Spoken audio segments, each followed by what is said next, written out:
Finalmente chegou o momento de falar sobre ele, Um Defeito de Cor.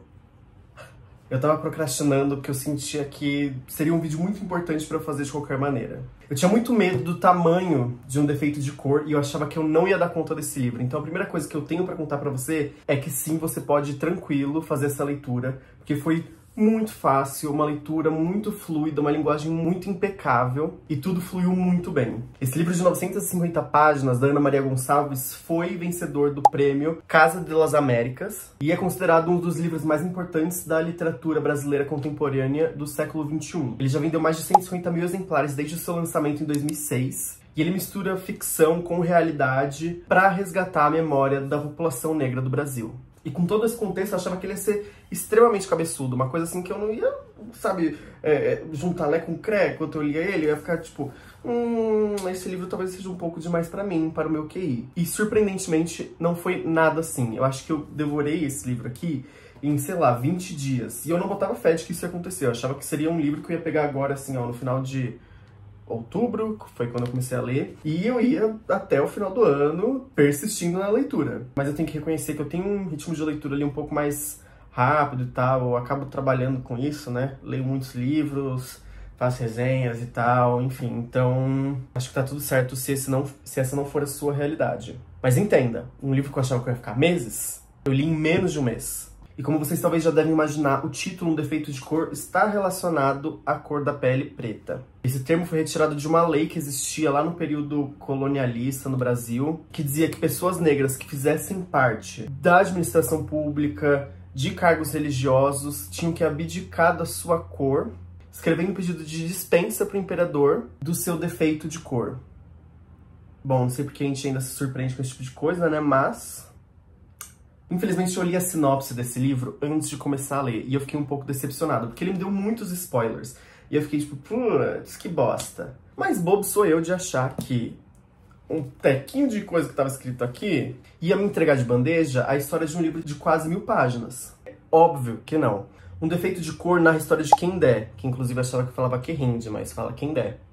Negrinha de 8 anos capturada no Daomé, atual país Benin, Daomé era um reino ali de Benin, trazida para o Brasil rodando por Bahia, Maranhão, Santos, São Paulo e por aí vai, nesse mundo perdido que era este país.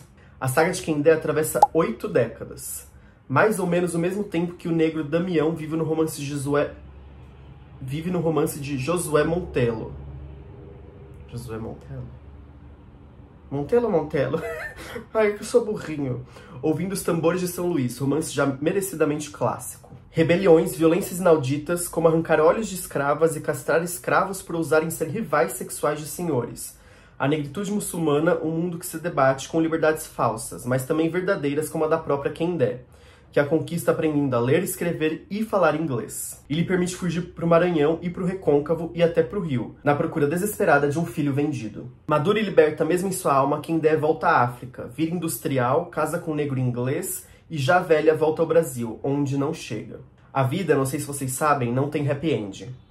Em suas 952 páginas, Um Defeito de Cor não tem hausto, parada para respirar. E esse é um texto de Milor Fernandes para explicar Um Defeito de Cor. Esse livro se passa, então, ali durante o século XIX, e a personagem Kendé, que é a protagonista do livro, é inspirada na Luísa Marim, que é uma heroína ali da Revolta dos Malês, que foi um movimento de escravizados de Salvador, que rolou em 1835, e dizem que ela é a mãe do Luiz Gama. Foi um abolicionista, ele foi advogado, acho que escritor, enfim, uma puta personalidade. E aí a história verdadeira da Luísa é que ela foi trazida para o Brasil da Costa da Mina, lá na África, e escravizada durante o século XIX. Já Luiz Gama, nascido em 1830, foi vendido na infância pelo próprio pai, que era um português que estava afundado em dívidas ali e viu essa sendo a sua única solução. Então tá, né, amor? Passado o momento ali de que eu pensei, caraca, tomei um spoiler ao ler a sinopse, comecei a ler a introdução feita por Ana Maria Gonçalves neste livro. E ali eu já sabia que eu ia ficar completamente apaixonado por esse livro. Ela conta a história de como ela encontrou essa narrativa. Ela foi pra Bahia para escrever uma outra história, acabou não rolando. E aí, assim, eu não quero dar spoilers, porque eu acho que a história desse livro já começa na introdução, mas por maneiras da vida, misteriosas, não sei, ela encontra o que seria a história da Kendé. E ela acaba desenvolvendo esse livro aqui. E ela dá o título a essa introdução como Serendipidade. Que serendipidade seria o serendipity, né? Que é a coisa do... Vamos pesquisar para ser mais verdadeiro? Serendipidade é o ato de descobrir algo por acaso. Ou seja, é uma mistura de sorte, acaso e criatividade. E é isso, amores. A história basicamente começa aí por esse acaso. E sendo uma história encontrada na Bahia, de personagens que viveram na Bahia, Um Defeito de Cor é também uma história sobre esse estado. Quantas nuances assim que ela traz sobre a cidade, sobre Salvador, sobre as regiões ali próximas à capital. Eu tive em Salvador no ano passado e foi muito legal enxergar as coisas que ela estava falando ali, entender, sabe, uma Salvador muito antiga, assim, né? Cara, sei lá, é muito encantadora, assim. Eu me senti muito inteligente lendo esse livro, aprendendo pra caralho sobre a história brasileira. Eu parava pra fazer pesquisas o tempo todo, pra ver ali o que era real, o que era invenção da cabeça de Ana Maria Gonçalves, né? O que tinha um fundo histórico, e a maioria tinha, né, um fundo de realidade. E ao mesmo tempo que eu me senti muito inteligente aprendendo algo novo, eu me senti muito burro por, sei lá, não imaginar muitas coisas que são descritas aqui. Talvez até preconceituoso de não imaginar que esses escravos, eles eram capazes de muita coisa, assim, para movimentar a vida deles, irem atrás da liberdade, enfim. Eles realmente tinham um esquema inteligente. E, sei lá, eu nunca parei pra pensar nisso, sabe? Mais uma vez, né? Vem de um local preconceituoso, de muitos privilégios, né? Mas... gente, sei lá, é o passado no nosso país e a gente não dá muita atenção pra isso. A pesquisadora Camila Matos Silva, numa dissertação de 2018 na Universidade Federal da Paraíba, que ela fez sobre Um Defeito de Cor, ela falou: o estereótipo de que o negro foi passivo é desfeito majestosamente durante as 950 páginas de narração. Eu lembro muito das minhas aulas de história na escola, do meu professor falando assim: ah, vocês acham então que a escravidão acabou no Brasil porque uma queridinha Princesa Isabel foi lá e assinou um papel e aí, ó, it's over. Tipo, não, né, amores? A abolição da escravidão justamente foi um resultado ali de muitas lutas desses escravos, de muita resistência, e não foi algo do dia pra noite, né? E Ana Maria Gonçalves, com seus personagens ficcionais, apresenta tudo isso pra gente, né, de uma forma brilhante. Além de todo esse fator histórico, assim, aprendi muito sobre religião. E não só religiões africanas, mas até sobre religião católica, assim. Porque o livro inteiro é permeado por isso, né? Por rituais, por crenças. E aí eu fiquei muito pensativo, assim, como não ter uma religião faz falta, né? Eu não considero que eu tenho uma religião. E já foi muito tópico, assim, às vezes na minha própria cabecinha, né? Na minha cabeçola, de pensar... cara, quando você tem uma religião, querendo ou não, você tem algo pra se apegar, assim, né? Uma força mesmo, né? E a gente percebe isso ao longo do livro inteiro, assim, a Kendé fazendo rituais ali pra se proteger seus filhos, seus amigos, seus familiares. Como isso centra ela, assim, como dá uma esperança, uma ideia de futuro, até uma calmaria, que é algo que eu sinto muito forte aqui nessa protagonista. Porque a vida dela é muito triste, coisas péssimas acontecem, mas ainda assim ela consegue manter uma calma ali. E aí, até algo que foi um ponto muito positivo dessa leitura, que a Ana Maria Gonçalves não traz aquilo que a gente chama de, sei lá, pornografia da tristeza, sabe? As coisas são tristes, sim, mas ela não fica, sabe, marinando aquilo ali pra você sofrer, pra você sentir, bem cru, assim. O livro, basicamente, são memórias da Kendé, né? Então, a Kendé tá transpondo tudo aquilo, e eu não sei se porque a vida fez dela ser muito forte, né? Ela foi obrigada a ser muito forte. Ela não transparece isso pra gente, ou porque é uma memória e ela já tá mais calejada, ela não passa muito esses sentimentos. Mas muito também tá ligado com esse lado da religião dela, sabe? Parece que ela já tem esse conforto, esse ok, terei que seguir. E é lindo. Não é um livro... não é poético, ele não tem, sabe, frases de efeito, mas tudo que acontece é muito bonito. É um livro que você fala, cara, eu não sei explicar, sabe? Eu não consigo colocar em palavras, então é o tipo de livro que eu falo, você vai ter que ler pra você entender. E uma característica que eu amo muito na escrita da Ana Maria Gonçalves, né, nessa história aqui, não sei nem se na escrita, né, mas na forma como ela construiu essa história, é que ela sempre vai te dando um spoilerzinho do que vai acontecer no futuro. Então você tá lendo alguma coisa e a Kendé fala, ah, porque mais pra frente, quando aconteceu tal coisa, teve tal consequência. Aí você fala, não, pera, quê? Como isso vai acontecer? Então te dá uma instigada, assim, de falar, pera lá, fia, quando isso vai acontecer e como? Tipo, em que situação você se meteu? Então o tempo todo você tá instigado ali a continuar essa leitura, sabe? Ainda mais porque é uma coisa muito da vida da Kendé, parece que você tá escutando uma amiga falar da vida dela, né? Então é como se estivesse fofocando sobre uma grande história de vida, né? Não é uma fofoca de qualquer amiga minha, desculpa, amigas, né? Mas não tem como comparar. E aí você fica assim, não, mas então me conta, tipo, o que tá acontecendo, sabe? Eu quero saber. Como eu li ali na sinopse, a Kendé foi uma pessoa extremamente inteligente, assim, muito estudiosa, ela aprendeu inglês, aprendeu outras línguas, virou empresária, tipo, tinha seu próprio negócio. E aí tem 2 pontos aqui que eu marquei no livro, na página 221 e na página 287.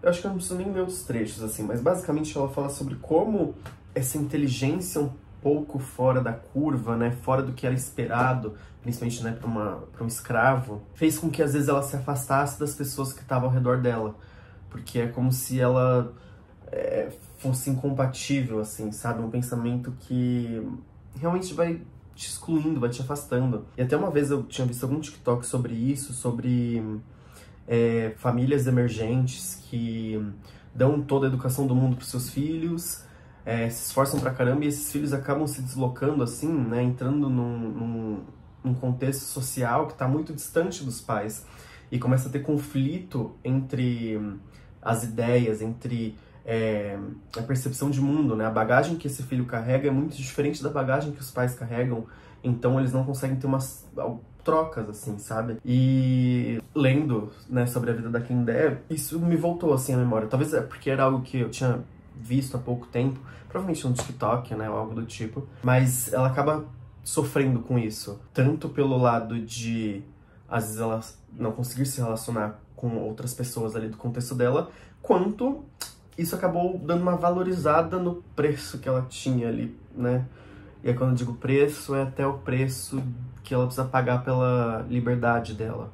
Porque eles falam, então você vale mais. E aí é até engraçado que uma das primeiras mulheres ali que pegam a Kendé pra cuidar dela logo que ela chega na fazenda do Brasil, ainda na ilha, numa ilha de Itaparica, eu esqueci o nome da ilha, que não é Salvador ainda. Ela fala, tipo, isso é bobagem, não vai aprender a ler e escrever não precisa ser inteligente. E aí, depois de muito tempo, ela fala, caramba, talvez eu tivesse que ter escutado a diva, que eu esqueci o nome da diva, que minha memória é fraquíssima, né? Porque isso agora está me prejudicando. E é triste, né? Mas no final a gente vê que não prejudicou, não. Daí, assim, o livro foi incrível. No seu todo, assim, ele é fenomenal. Mas ali pra página 650, eu comecei a me desapegar um pouco da história. Acontecem 2 coisas. Primeiro, ela se muda, né? Ela muda de cidade e o núcleo dela acaba mudando e aí eu acabei me afastando um pouco do que ela tava vivendo. E aí foi muito engraçado que eu ficava assim, não, mas eu quero o outro núcleo, eu quero que você volte pro outro núcleo, seja amiga dos seus amigos do passado, eu quero saber das histórias deles. E aí eu me olhei e falei assim, Marcelo, para de ser louca! Deus, você está sendo mesquinho, você, como leitor, está querendo ler uma coisa que a personagem não está vivendo mais. Eu sei que é uma ficção, né?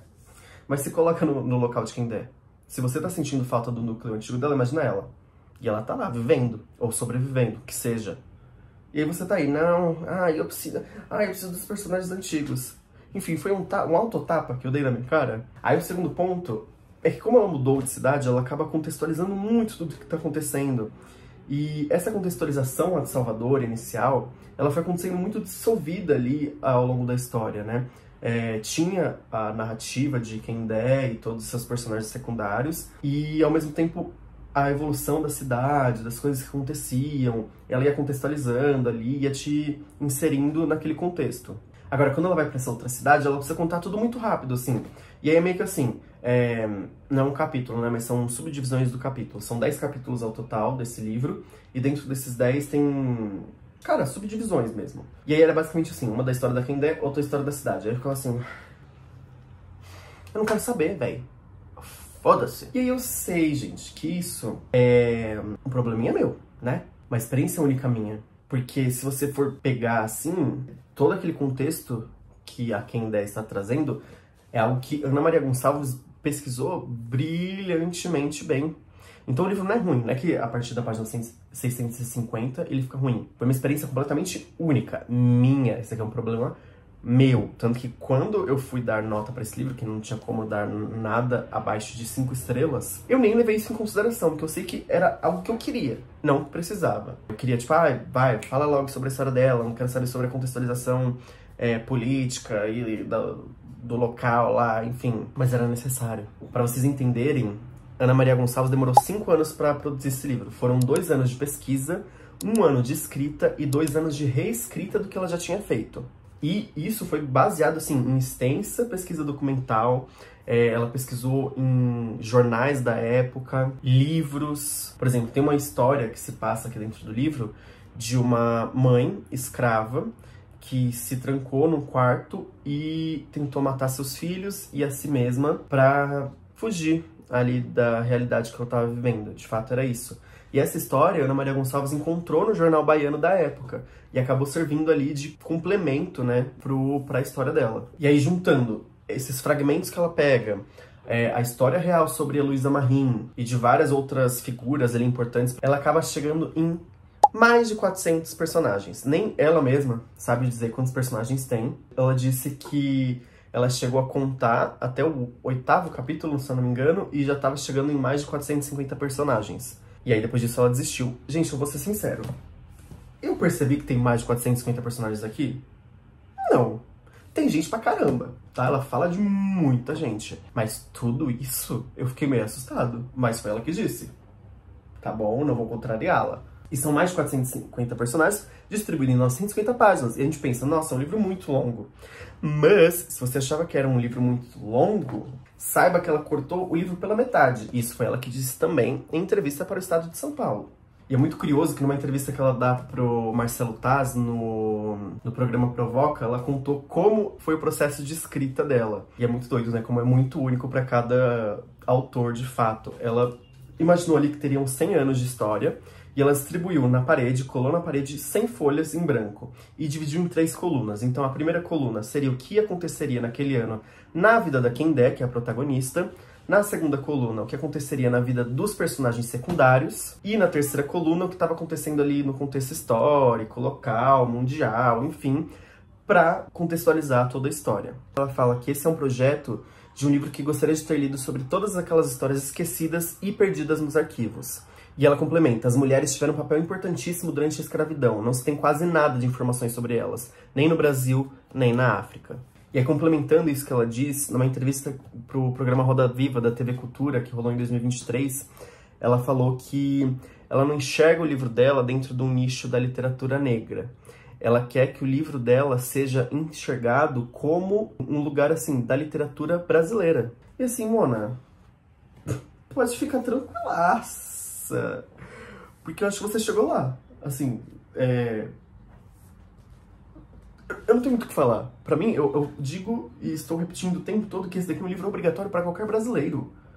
Esse daqui é a nossa história. Eu fico imaginando ela chegando no grupo editorial Record e falando assim, então, eu tenho um projeto de um livrinho, né? E aí o livro era um defeito de cor. A pessoa, o editor que recebeu isso, assim, o que passou na cabeça dele, sabe?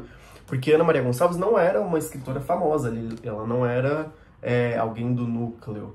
Ela só tinha lançado um livro antes que chama Ao Lado e à Margem do que Sentes por Mim, que foi uma obra independente e não fez, assim, tanto sucesso, né? Eu nunca nem tinha ouvido ninguém falar sobre esse livro. Ela era publicitária, estava no mundo da comunicação, talvez tivesse uma influência ali, não sei. Nem sei como foi a negociação disso. Mas ela não era uma grande escritora. Não é como se, sei lá, Carla Madeira chegasse com um projeto, um grande projeto, e falasse, toma. Então, isso aí, a surpresa que foi alguém receber este livrão aqui e ser apenas, entendeu, assim, apenas este conteúdo, só isso. Esse livro é tão brasileiro, né, para além da história que ele carrega, que ele foi eleito como tema enredo da Portela, no Carnaval de 2024. Eu tinha esquecido disso, fui lembrar enquanto tava fazendo a pesquisa, e lembrei que esse livro ficou, tipo, super no no top de vendas das livrarias, da Amazon, enfim. E tem algo muito bonito que a autora falou em entrevista para o Metrópolis, que é muito enriquecedor ver como esse livro está sendo trabalhado por uma perspectiva mais popular. Infelizmente, a literatura no Brasil ainda é uma arte elitista. E de fato, assim, infelizmente, quantas pessoas vão encarar um livro desses, né? Primeiro que pelo tamanho ele já assusta, foi o que eu disse, eu achava que era um livro extremamente cabeçudo. Segundo, que quem realmente tem tempo, né, que a gente já falou, que infelizmente se dedicar à literatura exige tempo, enfim, a gente volta em questões de privilégio, blá blá, não tem como a gente fugir, gente, infelizmente, sempre é isso. E a literatura ainda é algo exclusivo, né? Então é muito bonito quando a gente consegue trazer essa história de uma maneira mais acessível, de fato. E o que melhor do que o carnaval, né, pro brasileiro. Tanto que, assim, esse livro inspirou exposições, tem uma exposição que tá rolando no Sesc Pinheiros, que chama Um Defeito de Cor. Não é sobre a história, mas a história influenciou ali, instigou o enredo da exposição, digamos assim. A história que é contada ali é baseada nisso daqui, mas não é sobre o livro. E essa exposição já passou também pelo Museu de Arte do Rio. Mas também, exposições, infelizmente, também são meio elitistas, né? Ainda são exclusivas. Então eu acho que, enfim, tentar levar essa história mais pra frente, né? Até, se não me engano, em entrevista ao Bial, talvez, ele pergunta se existe projeto de filme, de adaptação para audiovisual. E ela fala que infelizmente não, mas que tá aí aberta a isso. E seria legal, seria importantíssimo, né? Querendo ou não, o audiovisual, séries, filmes, acabam entrando em mais casas, né? Agora falando sobre o livro em si, acho que vale dizer que essa edição que eu tenho aqui, que eu recebi da editora Record, muito obrigado, inclusive, é a edição clássica, tradicional, mas existe uma edição comemorativa que é ilustrada com as obras da Rosana Paulino, que é uma artista visual brasileira. E as obras dela também falam sobre a diáspora africana, tem muito centrado essa temática, incluindo a mulher ali como protagonista na história também. Então tem tudo a ver um com o outro. E por coincidência eu vi parte dessas obras no MALBA, o Museu de Artes Latino-Americano de Buenos Aires, enquanto eu estive em Buenos Aires no começo desse ano, em abril. A Rosana Paulino foi a primeira artista negra a ter uma exposição solo nesse museu. Ela teve um andar inteiro, assim, só pra ela. E o nome da exposição é Amefricana, que vem do termo amefricanidade, que é um termo estabelecido ali pela Lélia Gonzalez, que é uma antropóloga, filósofa, ativista brasileira, que inclusive tá saindo uma biografia pela Companhia das Letras, pela Zahar, se eu não me engano. E esse é um conceito que procura, assim, reafirmar, né, na formação do Brasil, da América Latina, as influências africanas, as influências dos povos negros nessa construção, tanto cultural quanto religiosa, enfim. E aí no texto, a categoria político-cultural de amefricanidade, a Lélia diz: já na época escravista, ela se manifestava nas revoltas, na elaboração de estratégias de resistência cultural, no desenvolvimento de formas alternativas de organização social livre, cuja expressão concreta se encontra nos quilombos, cimarrones, cumbes, palanques, marronages, maroon societies, espraiadas pelas mais diferentes paragens de todo o continente. E mais uma vez, onde a gente observa isso? Em Um Defeito de Cor. Eu vou ser bem sincero que, em relação à exposição, eu não me conectei muito, mas aí é um problema 100% meu. Eu tava numa época, acho que ainda tô, de não conseguir me conectar muito bem com a arte. Tá meio foda, gente. Tipo, eu vou numa exposição e eu fico meio... não sei, a gente não tá me tocando, infelizmente. Pode ser a temática que for.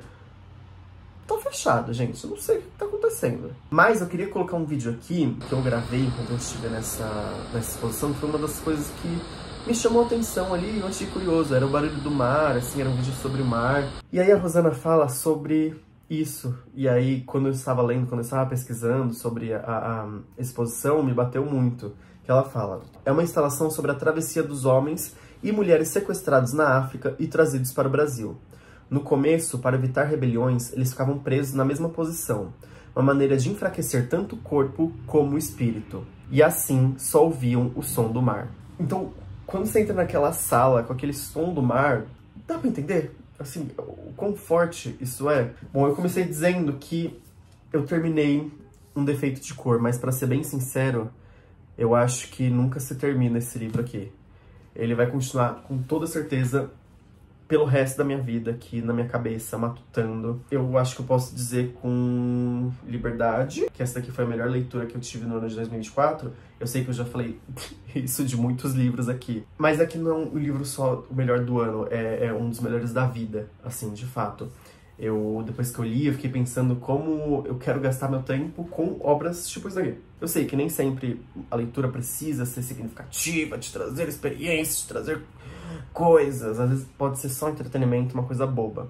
Tá tudo certo. Mas depois que eu li isso daqui, eu entrei numa ressaca muito grande, assim. Eu tô lendo agora livros, romances gays, que é o que sempre me resgata ali de uma ressaca literária, porque eu realmente falava, gente, agora o que eu vou pegar pra eu gastar meu tempo tão bem quanto eu gastei com esse livro aqui? E eu acho que não vai ter, realmente. Talvez tenham outros livros tão bons quanto, mas a experiência que eu tive com esse daqui vai ser única. E muito obrigado, Ana Maria Gonçalves. Eu já estou morrendo de saudades de saber o que está acontecendo na vida de quem der. Porque eu lembro muito bem, assim, de estar fazendo coisas e falar, nossa, eu estou muito ansioso pra chegar no meu quartinho e ler e saber o que está acontecendo na vida dela. Porque é muito bom de acompanhar. Enfim, gente, eu espero que vocês consigam tirar um tempo da vida de vocês pra ler essa obra aqui, que é realmente uma das melhores obras brasileiras.